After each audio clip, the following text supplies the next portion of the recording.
Bab 416, George dan Mervyn.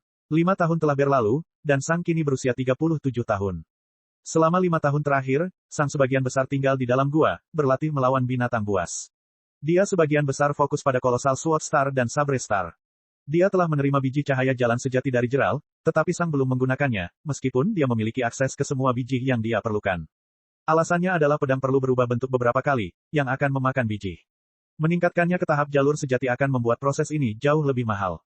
Setelah 5 tahun pelatihan terus-menerus, peta bintang Sang telah mengalami beberapa kemajuan. Pecahannya yang mengarah ke bintang lain kini hampir sama lebar dan mengesankannya dengan pecahan yang mengarah ke bintang pedang panjang.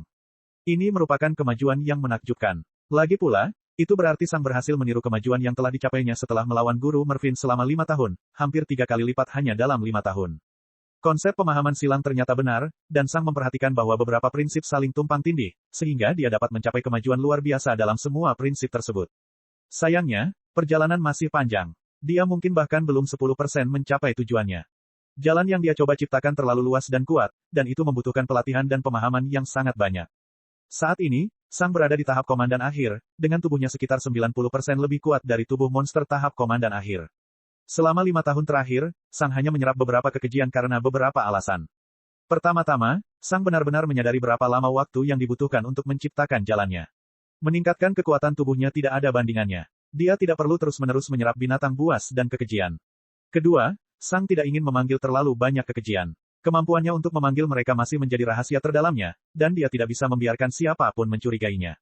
Karena itu, Sang hanya menyerap kekejian ketika mereka akan muncul sendiri.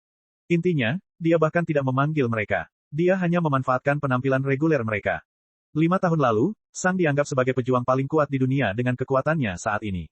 Lagi pula, bahkan George pun tidak akan berdaya di hadapannya. Namun, waktu telah berubah.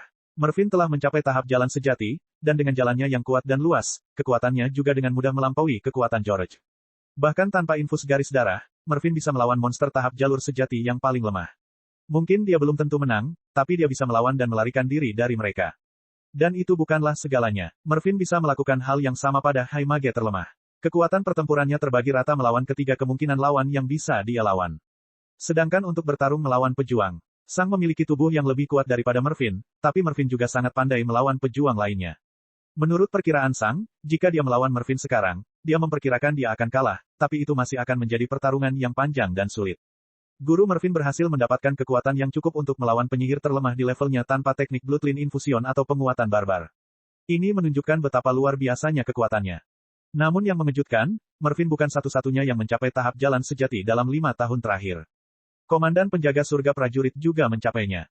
Jalannya juga lebih mengesankan daripada jalan George, tetapi tidak begitu mengesankan seperti jalan Mervyn.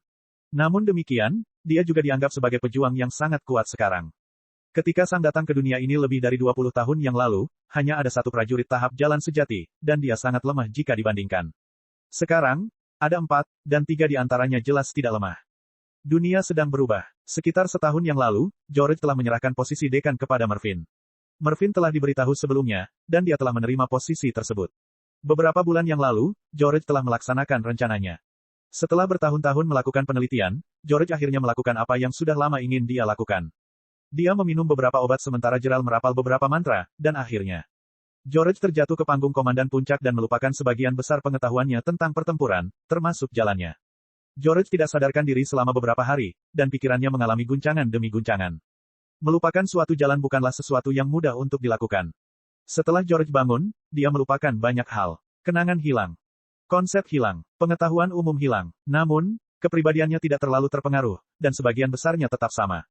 Dia harus mempelajari kembali banyak hal, yang memakan waktu lama, tetapi beberapa minggu kemudian, dia pulih semaksimal mungkin.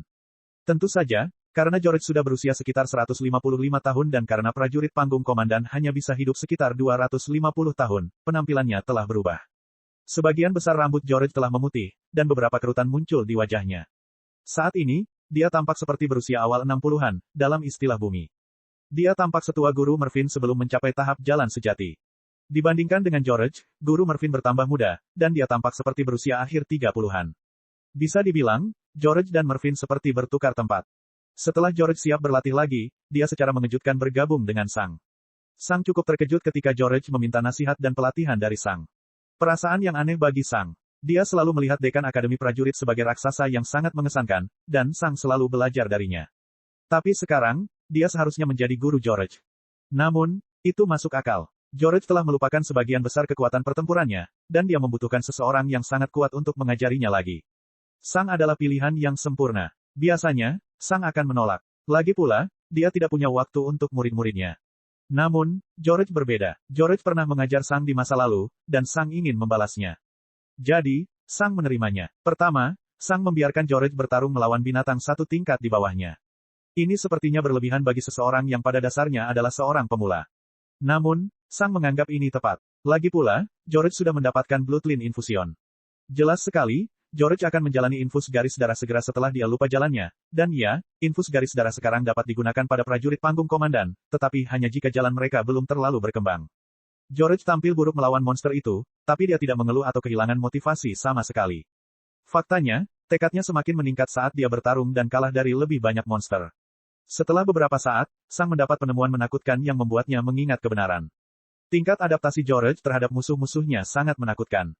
Dia beradaptasi dengan sangat cepat. Sepertinya dia tidak pernah melakukan kesalahan yang sama dua kali. Ketika Sang melihat itu, dia teringat siapa sebenarnya George. George adalah seseorang yang telah mencapai tahap jalan sejati dalam keadaan buta total. Dia hampir tidak tahu bagaimana mencapainya, dan dia hanya mengerjakan dirinya sendiri tanpa henti. Dalam lingkungan yang benar-benar tidak dikenal dan tanpa pendahulu yang membimbingnya, George pada dasarnya berhasil menciptakan tahap jalan sejati. Dia telah melakukan segalanya sendirian, dan prestasi seperti itu hanya membutuhkan waktu lebih dari 1 abad. Jalur George sebelumnya mungkin lemah, tapi sekarang aku berpikir, berapa banyak pecahan yang tersebar secara acak di peta bintangnya. Pikir Sang. Saat menyaksikan George maju, Sang teringat pada Lash dan orang barbar lainnya. Setiap kali Sang memikirkan Lash, rasa sakit muncul di dadanya, tapi dia mendorongnya menjauh. Meski begitu, Sang mau tidak mau membandingkannya. Lash telah belajar dengan kecepatan yang luar biasa, tapi dia tidak seberapa dibandingkan dengan George. George belajar beberapa kali lebih cepat daripada Lash, dan kekuatannya tumbuh sangat cepat. Sang menghabiskan beberapa bulan untuk fokus pada George, tetapi dia akhirnya mulai fokus sepenuhnya pada dirinya sendiri lagi. George sudah terbiasa bertarung lagi, dan dia tidak membutuhkan bantuan Sang lagi. Melihat George maju hanya menambah tekad Sang. Brengsek, jika aku tidak bergegas, dia mungkin akan menyusulku, pikir Sang sambil kembali berlatih. Bab 417, Penyihir Tinggi. Sang berdiri di tengah-tengah perkemahan. Dia bisa melihat beberapa menara dan gedung tinggi. Ada juga banyak penyihir sejati dan prajurit yang ditempatkan di dinding.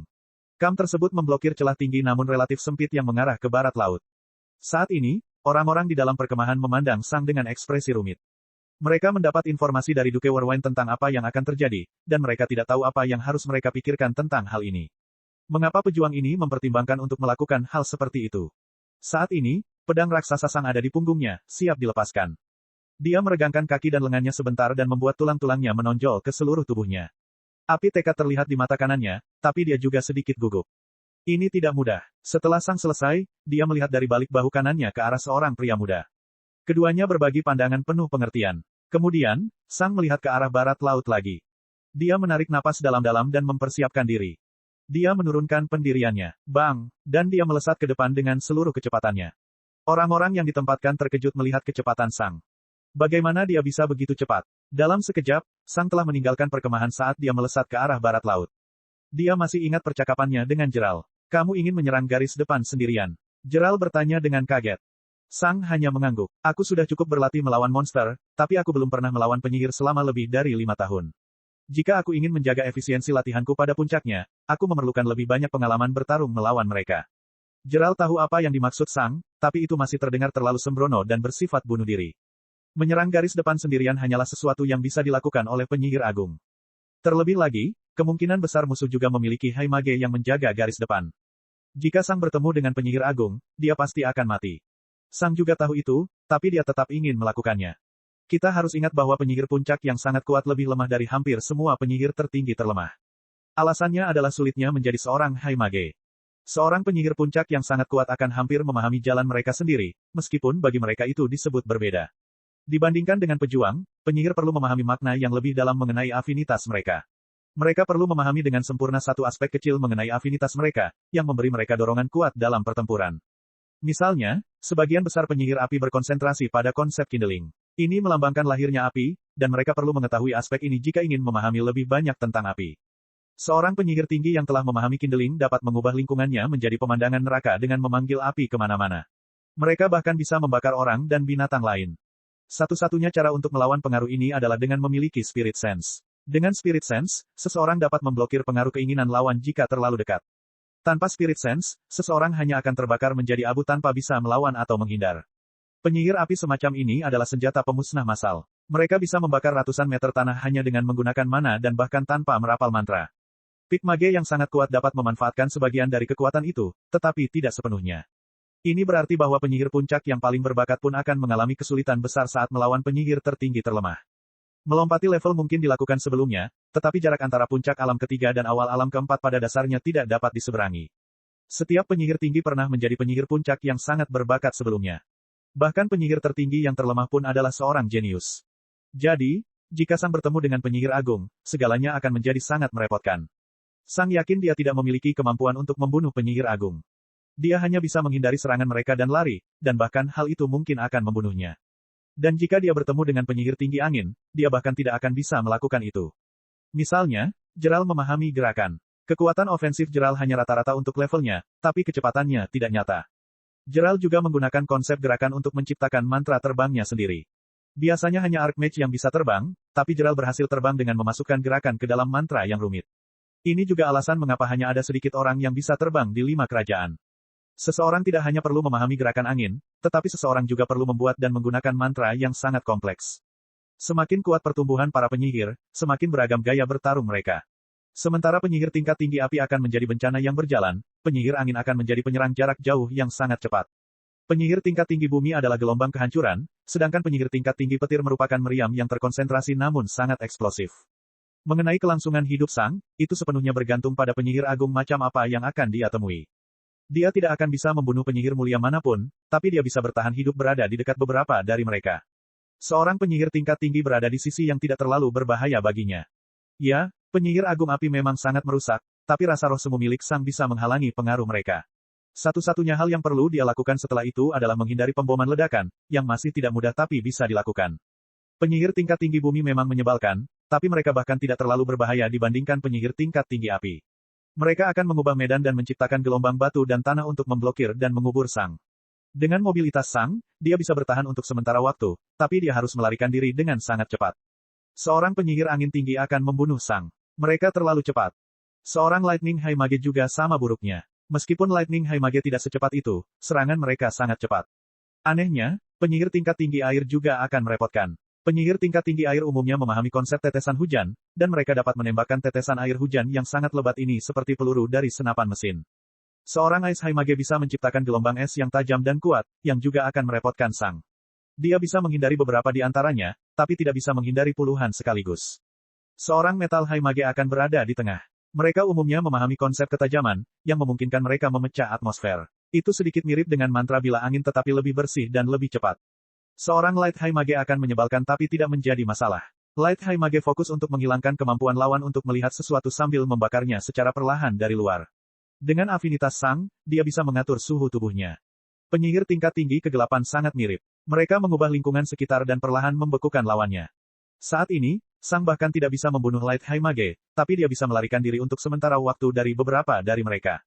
Dan karena itu, dia memutuskan untuk menjalankan misi sembrono ini. Dia ingin mendorong dirinya lebih jauh, dan mustahil untuk mendorong dirinya sendiri tanpa bahaya yang nyata. Setelah beberapa saat berlari, Sang memasuki Spirit Sense asing. Seperti yang dikatakan oleh intel yang dia terima dari kerajaan Skytundra, seorang penyihir mulia sedang mengawasi garis depan ini. Dan afinitasnya, logam, bab 418, mengisi daya. Sang mengerahkan seluruh kecepatannya menuju barat laut. Penyihir agung telah melihatnya, dan Sang mempersiapkan diri untuk menyerang. Identifikasi dirimu. Sang menerima transmisi suara dari penyihir agung kerajaan Grand Mountain. Pengkhianat dari kerajaan Skytundra sangat jarang, tapi mereka ada. Melihat Sang menyerang mereka juga bisa diartikan sebagai melarikan diri dari kerajaan Skytundra. Karena itu, High Mage bertanya sebelum menembak. Namaku Sang, dan aku di sini untuk menghancurkan garis depanmu. Sang menjawab. Tidak ada lagi jawaban yang datang. Setidaknya, bukan yang vokal. Sebaliknya, Sang mendapat jawaban berbeda. Siapa? Semua menara penyihir yang berbeda mulai online dan fokus pada prajurit yang mendekat dengan cepat. Ada total 8 menara penyihir yang bisa memberikan gambaran jelas pada Sang. Jelas sekali, penyihir agung tidak berpikir bahwa mereka perlu mengurus Sang secara pribadi. Bagaimanapun, dia hanyalah seorang pejuang. Apa yang bisa dilakukan seorang pejuang terhadap beberapa menara penyihir? Selain itu, penyihir agung sibuk mengawasi kekuatan lain. Seorang prajurit tunggal menyerang mereka. Itu berbau sebuah skema. Kerajaan Sky Thunder mungkin sedang merencanakan sesuatu, dan prajurit ini jelas merupakan pengalih perhatian. Penyihir agung harus tetap siap bertindak ketika pasukan lain dari kerajaan Sky Thunder ikut terlibat. Sedetik kemudian, salah satu menara penyihir menembaki Sang. Mereka tidak perlu menggunakan seluruh mana mereka untuk menghadapi satu prajurit pun. Bola api besar muncul di atas menara penyihir, dan dengan cepat melesat ke lokasi Sang saat ini. Sang mengeluarkan pedangnya yang sangat besar dan menghantam tanah dengan sisi tumpulnya. Boom! Sang menggunakan pedangnya mirip dengan tiang lompat tetapi untuk penyesuaian lintasannya secara horizontal. Alih-alih melompat, dia malah melemparkan dirinya ke kiri, menghindari bola api. Sang telah banyak berlatih dengan pedang kolosalnya dalam 5 tahun terakhir, dan ini adalah salah satu kegunaan unik yang dibawa oleh pedang kolosal. Para penyihir cukup terkejut karena Sang berhasil menghindar, tetapi mereka tidak merasa terganggu. Dua menara lainnya mulai online, dan mereka semua meluncurkan rentetan bola api ke Sang. Bang! Sang kembali menyentuh tanah, tapi kali ini, dia melemparkan dirinya ke udara. 3 bola api meledak di bawahnya. Cih, idiot, salah satu penyihir di menara berkomentar. Tidakkah si bodoh itu tahu bahwa pada dasarnya mustahil untuk menghindar saat berada di udara? Dia pada dasarnya telah mengubah dirinya menjadi target yang tidak bergerak. Ketiga menara itu menyiapkan 3 bola api lagi dan menembaknya. Ketika Sang melihat bola api itu, kilatan cahaya muncul di matanya. Mari kita lihat apakah itu berhasil. Alih-alih meledak ke samping, Sang tetap berada di udara. Bola api telah ditembakkan ke arahnya dengan pola semprotan, untuk berjaga-jaga. Lagi pula, bagaimana jika dia berhasil menghindar? Salah satu bola api datang tepat ke arahnya. Sang menyiapkan pedangnya dan mengarahkannya sehingga sisi datarnya mengarah ke bola api secara miring. Bola api telah tiba. Tepat sebelum bola api mengenai pedang, pedang melepaskan lapisan api kecil. Bola api menghantam pedang. Denting. Sebuah ledakan kecil terjadi di tempat pertemuan pedang dan bola api. Namun, yang mengejutkan, bola api tersebut tidak meledak. Sebaliknya, itu dialihkan ke kiri Sang dan melewatinya. Itu seperti peluru yang memantul. 2 bola api lainnya melewati Sang tanpa membahayakan, dan seringai muncul di wajah Sang. Berhasil. Dalam 5 tahun terakhir, Sang juga menjadi lebih akrab dengan afinitasnya, memberinya kendali yang lebih baik terhadapnya. Dengan pengetahuan yang diperoleh Sang selama 5 tahun terakhir, dia mendapatkan ide tersebut. Mengapa tidak mencoba menangkis mantra? Sayangnya, hanya dengan pedang, hal ini pada dasarnya mustahil. Lagi pula, jika mantra musuh mengenai sesuatu yang asing, itu akan meledak. Namun bagaimana jika hal itu dibelokkan oleh hal serupa? Sang telah bekerja keras dan lama dalam trik itu, namun hasilnya membuahkan hasil. Selama Sang bisa membuat lapisan kecil pada pedangnya yang sesuai dengan elemen mantra yang ditembakkan ke arahnya, dan selama dia berhasil mengendalikan gerakannya dengan sangat halus, dia bisa menangkis mantra tersebut. Ini adalah salah satu alasan mengapa Sang ingin melawan beberapa penyihir. Dia harus melihat apakah idenya benar-benar berhasil. Bola api melewatinya dan mengenai salah satu dinding celah. Boom! 3 ledakan muncul di sekitar Sang, tetapi tidak satu pun yang mengenainya secara langsung. Dengan kekuatan fisiknya, kehancuran kecil ini tidak mengganggunya. Kulitnya hanya sedikit hangus. Saat para penyihir melihat itu, mata mereka membelalak. Apakah prajurit itu baru saja mengalihkan serangan dari menara penyihir? Kita harus ingat bahwa bola api yang ditembakkan menara penyihir memiliki kekuatan mantra umum yang akan dilepaskan oleh penyihir sejati akhir. Bahkan seorang prajurit panggung komandan puncak tidak bisa menerima mantra seperti itu secara langsung dan bertahan. Ada terlalu banyak kekuatan dalam bola api tersebut. Namun, prajurit ini baru saja memblokirnya. Butuh beberapa saat bagi mereka untuk memproses apa yang baru saja mereka lihat. Berhentilah membuang-buang waktu dan serang dia dengan semua menara, perintah penyihir sejati akhir kepada para penyihir di menara. Ya Pak, jawab para penyihir. Setelah itu, ke-8 menara penyihir menyiapkan mantra. Saat ini, Sang hanya berjarak sekitar 1 kilometer dari menara penyihir pertama. Dia telah menutup jarak sedikit. Gunakan mantra penolakan area, perintah penyihir sejati akhir. Mantra yang telah disiapkan menara penyihir mengubah elemen. Pada saat ini, gelombang es dan area terkonsentrasi dari bila angin menggantikannya. Mantra penolakan area tidak memiliki kekuatan sebesar bola api, tapi jika jumlahnya ada 8, itu tidak akan membuat perbedaan. Gelombang kehancuran murni yang terkonsentrasi akan menyebar ke seluruh celah. Menghindari gelombang sekuat itu adalah hal yang mustahil. Api, siapa? Ke-8 menara ditembakkan secara bersamaan, menciptakan gelombang bila angin dan es yang merusak. Segala sesuatu yang disentuh ombak, termasuk batu keras di dinding celah, terpotong menjadi debu. Itu seperti penggiling daging raksasa. Sang mendarat tepat sebelum ombak tiba. Dia mengangkat pedangnya yang sangat besar dan menyembunyikan tubuhnya di balik pedang sambil terus berlari ke depan. Lalu, ombak pun datang. KRIII. Suara bernada tinggi dan memekakkan telinga bergema di seluruh celah. Itu seperti gergaji bundar yang tidak dimaksudkan untuk memotong logam, mencoba memotong logam. Di dalam gelombang tersebut, kekuatan penghancur yang kuat bergerak melewati Sang. Suara itu berasal dari pedang yang menghalangi gelombang. Pedang menjadi sangat panas, dan beberapa luka kecil bahkan muncul di sana. Pedang telah dibuat dengan material Peak Commander Stage, tapi pedang itu tidak bisa menahan gelombang seperti itu tanpa kerusakan apapun. Sang harus melakukan yang terbaik agar tidak terdorong oleh gelombang, namun kekuatan tubuhnya memungkinkan dia melakukan hal itu. Sedetik kemudian, gelombang itu sepenuhnya melewati Sang, dan dia terungkap. Mata para penyihir terbuka lebar karena terkejut. Pedang telah berubah menjadi oranye karena panas, dan beberapa sisa kekuatan penghancur perlahan melewatinya. Sang menarik pedang ke samping, pedang itu meninggalkan uap hitam. Ini adalah penggunaan lain dari pedang kolosal tersebut. Itu bisa menyembunyikan seluruh tubuh Sang seperti perisai menara. Para penyihir masih tidak percaya dengan apa yang mereka lihat. Bagaimana seorang pejuang acak bisa bertahan dari rentetan mantra seperti itu?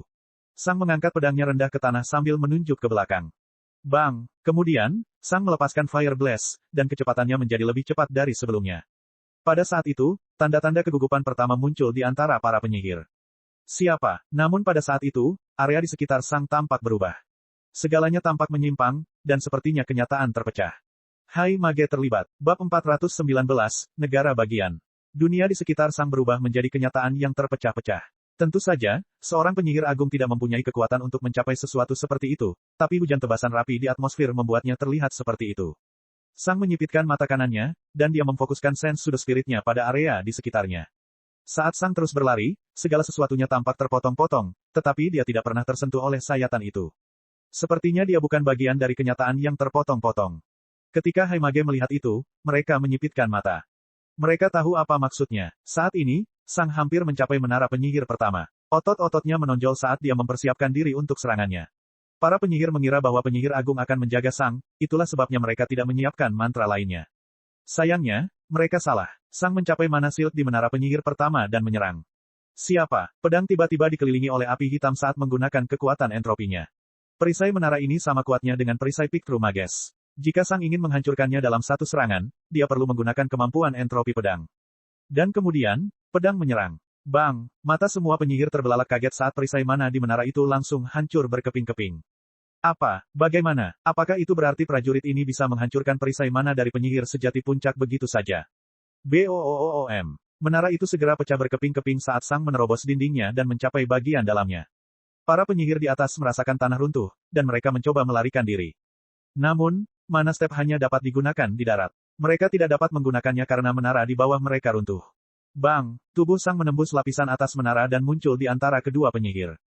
Untuk sesaat, waktu seakan membeku. Para penyihir tidak menyangka Sang akan mencapai bagian dalam menara secepat ini, itulah sebabnya mereka bahkan belum mengaktifkan mana shield mereka.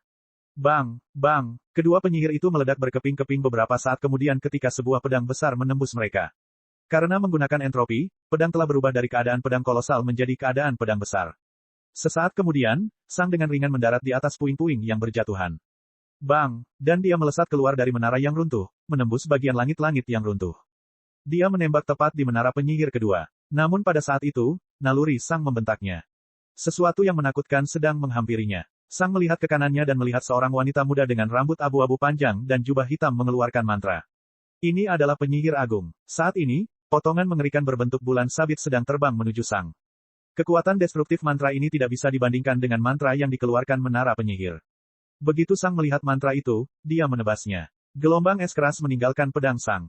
Denting, es yang keras terbelah dalam sekejap, hampir tidak melemahkan mantranya. Setelah menyelesaikan tebasannya, Sang telah menyiapkan lengan kirinya dan mengarahkannya ke tebasan yang mendekat. Denting, sebuah es meninggalkan tangan kiri Sang, yang juga terpotong oleh gelombang yang memotong. Terakhir, Sang nyaris tidak berhasil menempatkan ujung pedangnya di antara dirinya dan ombak. Dalam bentuk awalnya, pedang akan terlalu rumit dan berat untuk melakukan manuver seperti itu, tapi pedang itu tidak lagi dalam bentuk aslinya. Ini adalah negara pedang besar, bukan negara pedang kolosal. Negara pedang kolosal terutama digunakan untuk pertahanan dan serangan balik yang jarang namun berat. Tapi Great Sword State terutama digunakan untuk serangan eksplosif dengan sedikit pertahanan. Retakan, saat gelombang menghantam, sayatan sedalam beberapa sentimeter tertinggal di tepi pedang. Itu tidak mencapai bagian tengahnya, tapi itu jelas merupakan potongan yang brutal. Sang bisa merasakan rasa sakit yang dialami pedang, tapi dia bisa mengatasinya. Namun terlepas dari semua itu, Sang berhasil selamat dari luka tersebut hanya dengan beberapa luka dalam di sisi lengan atasnya. Gelombangnya telah pecah, namun kekuatannya yang tersebar masih berhasil menyerempetnya. Ketika Haimage melihat itu, alisnya terangkat karena terkejut. Apakah seorang pejuang baru saja selamat dari salah satu mantranya? Bang! Sang meledak ke depan lagi, tapi dia tidak menembak ke arah penyihir agung melainkan ke menara kedua.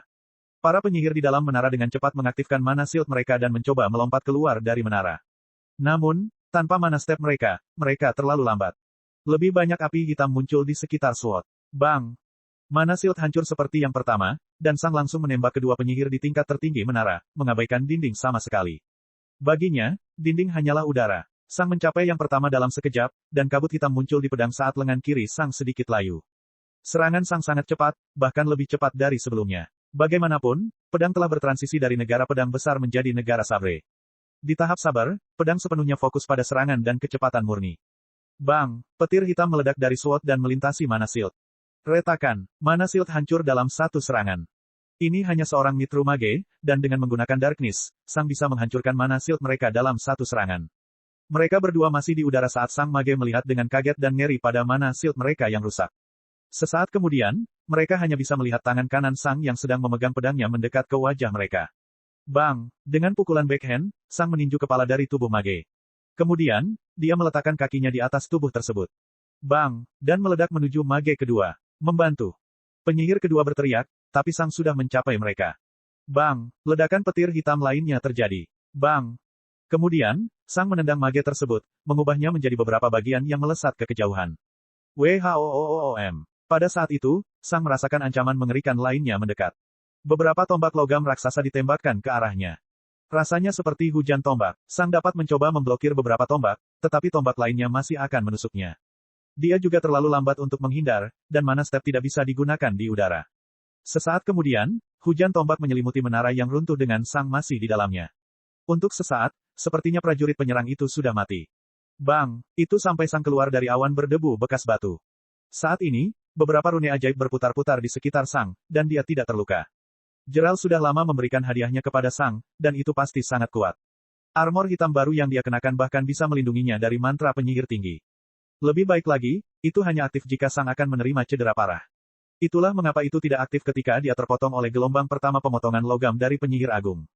Pada dasarnya dalam sekejap, Sang mencapai menara penyihir ketiga. Tapi di saat yang sama, mantra penyihir agung berikutnya telah muncul.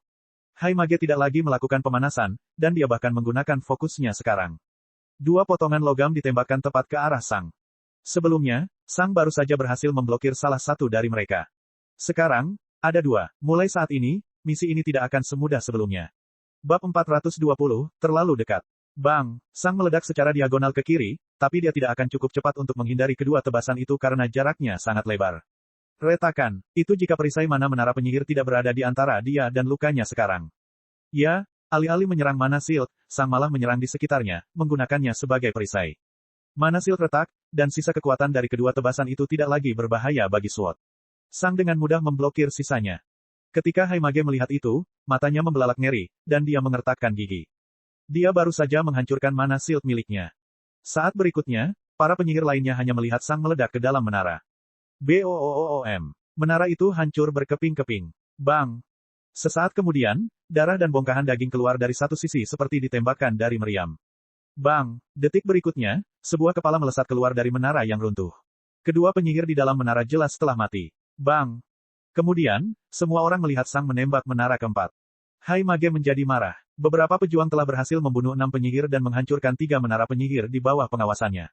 Dia belum pernah menerima aib seperti itu. Dia menyipitkan matanya. Bersinar, dan menghilang. Dia sudah muak melawan Sang dari jarak beberapa ratus meter. Jarak ini memberinya kesempatan untuk bereaksi terhadap mantranya, dan dia tidak bisa membiarkan lebih banyak penyihirnya mati. Saat Sang hampir mencapai menara keempat, penyihir agung muncul sekitar 20 meter darinya di tanah. Dari jarak sejauh itu, Sang hampir tidak bisa bereaksi terhadap mantranya. Pada saat yang sama, dia dan fokusnya telah menyiapkan 2 gelombang pemotongan lainnya. Kemudian, dari jarak 20 meter dari Sang, dia melepaskan kedua mantra. Ketika Sang melihatnya, api muncul di mata kanannya. Kedua gelombang pemotongan dilepaskan, dan mereka memukul Sang. Bang! Bang! Tapi kemudian, lebih banyak rune ajaib muncul di sekitar Sang. Sang tidak lagi memakai pakaian murahan. Ini adalah satu set baju besi yang sangat mahal yang khusus disiapkan Gerald untuk Sang. Itu bisa memblokir lebih dari satu mantra. Inilah keuntungan menjadi anggota suatu kerajaan. Seperangkat baju besi yang luar biasa seperti itu tidak mungkin dimiliki oleh Sang di tempat lain. Ketika penyihir agung melihat itu, dia mengerutkan alisnya, tapi dia juga melihat bagaimana rune ajaib bertindak. Mereka baru saja mengeluarkan kekuatan terakhir mereka. Armor Sang tidak akan mampu memblokir serangan lain, setidaknya, untuk beberapa menit lagi, yang mungkin sama saja dengan berhari-hari dalam pertarungan berkecepatan tinggi. Dia akan mati terhadap rangkaian mantra berikutnya. Bang! Tiba-tiba, matanya membelalak kaget. Sang tidak menyerang menara. Tidak, dia telah menuduhnya. Mustahil bagi Sang untuk mencapai penyihir tertinggi lebih awal, tetapi hal itu menjadi mungkin jika jarak antara mereka hanya 20 meter. Ini mungkin juga berada dalam jangkauan tangan Sang. Penyihir agung baru saja melepaskan semua mantra yang telah disiapkannya, dan dia tidak menyangka Sang akan menghubunginya secepat ini. Pada saat terakhir, dia membatalkan pengucapan mantra ofensifnya dan beralih ke mana shield. Seorang penyihir tinggi dapat membuat perisai mana mereka dengan kecepatan yang mengerikan, dan itu diaktifkan tepat saat Sang mencapainya. Pedang Sang segera mengenai mana shield miliknya, ledakan petir hitam melintasinya. Hai Mage terkejut menyadari bahwa serangan ini telah menghabiskan 10% mana miliknya. Bang! Dan ledakan petir hitam kedua muncul beberapa saat kemudian. Negara pedang-pedang jauh lebih cepat daripada negara pedang besar atau pedang kolosalnya. Untuk sesaat, penyihir agung terkejut karena Sang bisa memukulnya lagi. Biasanya, jika binatang buas atau prajurit mengenai perisai mana penyihir, mereka akan terlempar ke kejauhan oleh kekuatan tersebut. Tapi kemudian, dia menyadari bahwa Sang menyerangnya dari atas. Ini berarti mana shield miliknya tidak dibuang melainkan dipaku ke tanah. Meski begitu, dia tidak kehilangan ketenangannya. Dia akan bisa mengeluarkan 4 mantra atau lebih sebelum Sang bisa menembus mana shield-nya. Jadi, dia segera menyiapkan mantra berikutnya. Ketika Sang melihatnya mempersiapkan mantra berikutnya, secercah kecil muncul di mata kanannya.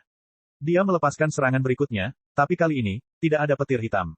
Tidak, kali ini ada api hitam. BOOOOM. Api hitam menghantam mana shield milik penyihir tinggi, dan matanya melebar karena terkejut. Dia baru saja kehilangan 30% mana dalam satu serangan. Dalam waktu kurang dari 1 detik, prajurit ini telah menghabiskan lebih dari 50% total mana miliknya. Dia segera melihat ke arah Sang, dan dia melihat seringai. Pedang telah kembali ke keadaan semula, negara pedang panjang. Dan saat ini, ada lebih banyak api hitam di sekitarnya. Hai Mage menyadari bahwa ini adalah serangan yang menghabiskan begitu banyak mana miliknya. Dia mungkin bisa menyelesaikan dan melepaskan mantranya sebelum serangan berikutnya terjadi. Tetapi bagaimana jika pejuang ini mempunyai sesuatu yang lain? Bagaimana jika dia punya lebih banyak kejutan? Terlebih lagi, dia merasakan perasaan kematian yang mengerikan datang dari Sang. Sang mengayun ke bawah, bersinar, tapi penyihir agung telah menghilang. Sang dengan mudah menghentikan serangannya saat api hitam menghilang, dan seringainya melebar. Jelas sekali, Sang tidak bisa menggunakan entropi pedang lagi. Itu pada dasarnya akan membunuh SWOT. Ini hanya sebuah gertakan. Sang tahu bahwa dia tidak bisa membunuh penyihir agung. Jika dia benar-benar melepaskan mantranya, ada kemungkinan 90% Sang akan segera mati. Namun, dia yakin bisa keluar dari kesulitan ini. Dia tahu bahwa ada terlalu banyak hal yang tidak diketahui tentang kekuatannya di mata orang lain. Ketakutan akan hal yang tidak diketahui adalah hal yang menakutkan, dan Sang tahu bahwa dia bisa memanfaatkannya untuk keuntungannya. Sesaat kemudian, penyihir agung muncul hampir 1 kilometer jauhnya dari Sang. Mananya sudah pulih dengan cepat. Faktanya, dia meregenerasi sekitar 5% mana per detiknya. Ketika Sang melihat penyihir agung muncul jauh, dia tahu ini adalah kesempatan terbaiknya. Beberapa menara penyihir menyiapkan lebih banyak mantra, tetapi karena Sang pada dasarnya berada di dalam perkemahan dan keadaan mereka yang tidak terorganisir, pada dasarnya mereka bukanlah ancaman bagi Sang. Bang! Sang menghindari beberapa mantra saat dia menembak ke langit. Kali ini, dia tidak menyerang di menara penyihir. Sang dengan cepat mencapai ketinggian sekitar 100 meter dan melihat ke arah perkemahan. Mungkin ada sekitar 200 orang barbar dan mungkin 15 penyihir sejati lagi yang tersebar. Mereka semua menyaksikan dengan keterkejutan yang tak berdaya karena Sang telah menghancurkan hampir setengah menara penyihir mereka. Pada saat ini, waktu seolah membeku. Sang sedang melihat ke bawah ketika orang-orang dari kerajaan Grand Mountain menatapnya. Bersinar, bersinar, bersinar, bersinar. Sesaat kemudian, sekitar 50 bola hitam muncul di atas Sang. Bersinar, lalu, sesuatu yang aneh muncul di tangan kiri Sang. Itu adalah sekop raksasa. Panjangnya lebih dari 3 meter dan lebarnya hampir 2 meter, membuatnya lebih mirip spatula. Sang menarik kembali sekop raksasa itu. Dan pada saat itu, para penyihir menyadari apa yang akan terjadi. Orang-orang barbar tidak tahu. Dengan ketakutan, para mage segera menggunakan mana step untuk melarikan diri.